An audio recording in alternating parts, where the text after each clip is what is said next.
Allora, ritorniamo in onda. Presidente Passarino, una domanda, mi è venuta una curiosità, chiacchierando con il direttore fuori onda, ma non dovreste essere convocati anche voi a Roma, visto che siete strati generali dell'economia? Sì, I sindaci hanno alzato la voce e sono stati chiamati, altrimenti manco loro erano convocati. no, in realtà dovrebbero essere convocate tutte le parti sociali. Ora il tema l'abbiamo visto, bisogna capire se questa è realmente una concertazione, cioè si vuole realmente dare ascolto alle parti sociali e quindi capire dove sono i punti di criticità per intervenire, oppure è una kermesse che legittima il governo. Noi su questo non ci pronunciamo perché siamo rispettosi dell'istituzione, siamo rispettosi del governo. Ma se non alzate la voce, ho capito che chi non alza la voce sta fuori dai giochi a questo punto.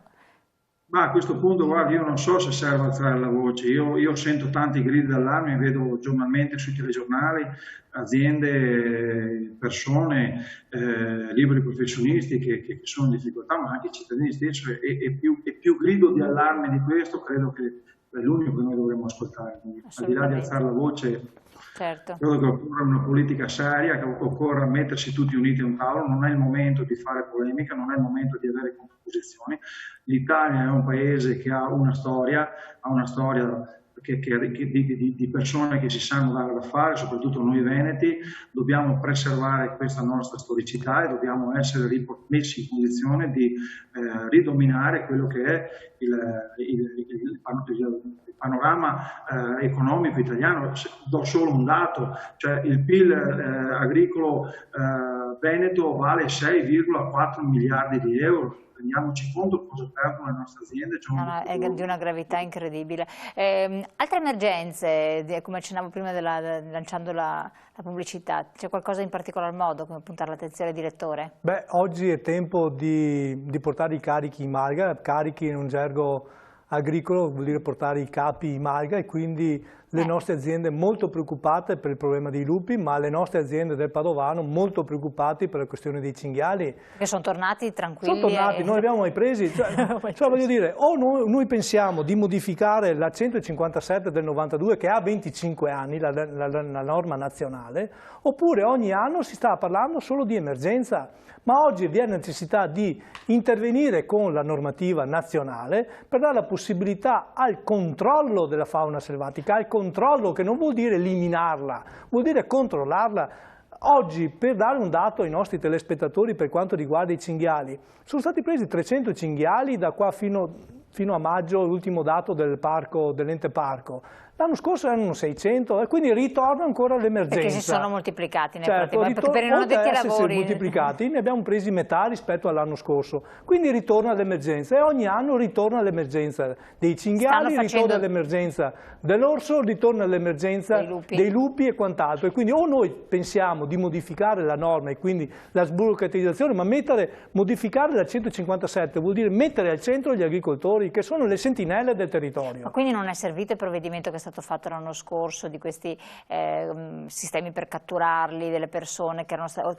In parte, però doveva essere continuata l'attività, invece poi col coronavirus e quant'altro l'attività si è sospesa e quindi sospendendo l'attività si è avuto questi gravi danni, tra l'altro, che abbiamo nelle aziende agricole, che tra l'altro ritorno a dire che i danni dei cinghiali non sono assicurabili e quindi le aziende agricole perdono contributo, perdono i soldi, oltre alla devastazione che fanno nel territorio, anche problemi idrogeologici, perché i cinghiali mettono sul terreno e quant'altro, vanno sul terreno e rompono tutta quella la parte anche idrogeologica, quindi creando anche difficoltà. Quindi oltre a eliminare il nostro prodotto di qualità che è l'uva, e sono anche gli ortaggi e quant'altro, eliminano anche il settore idrogeologico, quindi creando ulteriori difficoltà. O si deve intervenire con la modifica della 157 oppure io non so cosa dobbiamo fare.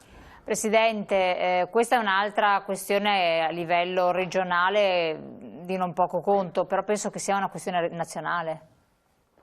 Ma senz'altro, lo ha detto prima il direttore, noi come CIA Agricoltori Italiani ancora l'anno scorso avevamo proposto una modifica alla legge 156, che è una legge che era nata per tutelare la fauna selvatica, ma che aveva un senso, circa quasi 30 anni fa eravamo a rischio estinzione di alcune specie e quindi aveva un senso mettere in piedi una legge così. Oggi siamo in sovrapproduzione, oggi il rapporto tra territorio e la sostenibilità di quanto questo territorio può, come posso dire, recepire la fauna, siamo su uno sbilanciamento a sfavore del territorio e quindi è chiaro che bisogna passare, tra l'altro, come in tutti gli stati europei fanno, anche quelli più a targhetta ecologista, ad un criterio di gestione. Oggi occorre la gestione, quindi non bisogna aver paura di contenere gli esuberi, perché fa bene anche alla fauna stessa una gestione oculata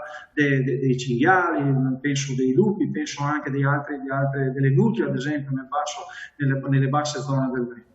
Quindi, vede, qui ragionando abbiamo messo in luce quelle che erano vecchie abitudini che oggi ci portano veramente ad una difficoltà. Abbiamo parlato della mentalità burocratica, abbiamo parlato di questo conservatorismo ambientale che non ci porta a nulla, ci fa stare indietro rispetto a quelli che invece sono ambientalisti, io li chiamo 4.0, cioè pensiamo all'Austria, pensiamo ad altri paesi, dove il contenimento della fauna selvatica viene fatto in maniera sistematica, scientifica, non lasciato così al caso.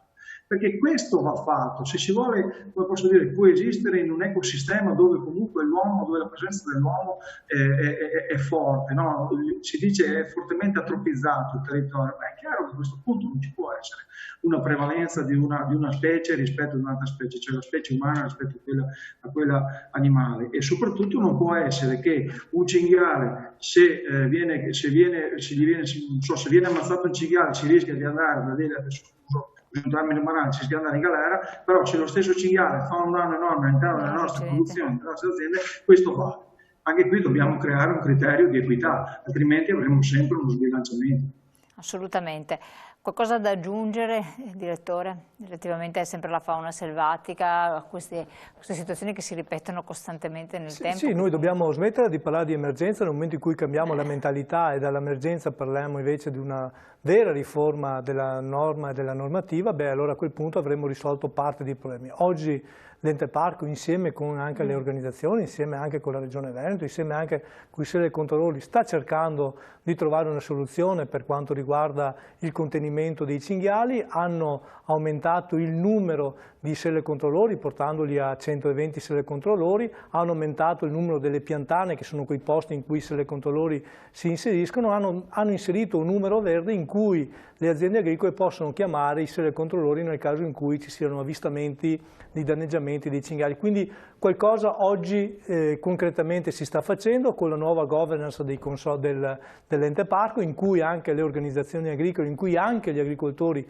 sono presenti, e quindi con queste forme sicuramente avremo delle risposte. Sicuramente risposte non esaustive, perché l'elemento esaustivo è la modifica della norma nazionale, e quindi nel momento in cui ci sarà questa modifica allora avremo anche quelle risposte che noi oggi che crediamo che ci siano. Siamo quasi in chiusura, Presidente. Cambiamenti climatici, c'è qualche elemento che sta danneggiando l'agricoltura allo stato attuale? Abbiamo avuto un periodo di tempo bellissimo per i cittadini normali, non altrettanto per l'agricoltura, ma sostanzialmente com'è la situazione? La stagione promette bene per le produzioni agricole o ci sono delle criticità? Direi di no, nel senso che se guardiamo nello scenario, voglio dire, dell'annata agraria, tra brinate primaverili, bombe d'acqua, uragani e grandinate, voglio dire, anche quest'anno l'agricoltura ha pagato un prezzo importante. Ricordo ad esempio le grandinate di mercoledì, che nella parte del Basso Veronese ha portato via tutte quelle che erano le produzioni di soia, di grano turco, quindi valutari importanti, senza poi ripensare a 2 sabati fa, dove abbiamo avuto quella parte della Valpolicella storica che è stata interessata, poi abbiamo avuto tutta la parte del Prosecco, di una parte della zona del Prosecco del Trevigiano, quindi sicuramente anche quest'anno l'agricoltura sta pagando dazio. Certo. Quindi aggiungiamo all'emergenza Covid, ai cambiamenti climatici, aggiungiamoci che oggi non è ancora, ci saranno adesso al 18 avremo i lanci della Vespa Samurai, ma il problema della cimice asiatica si sta facendo danni grandissimi.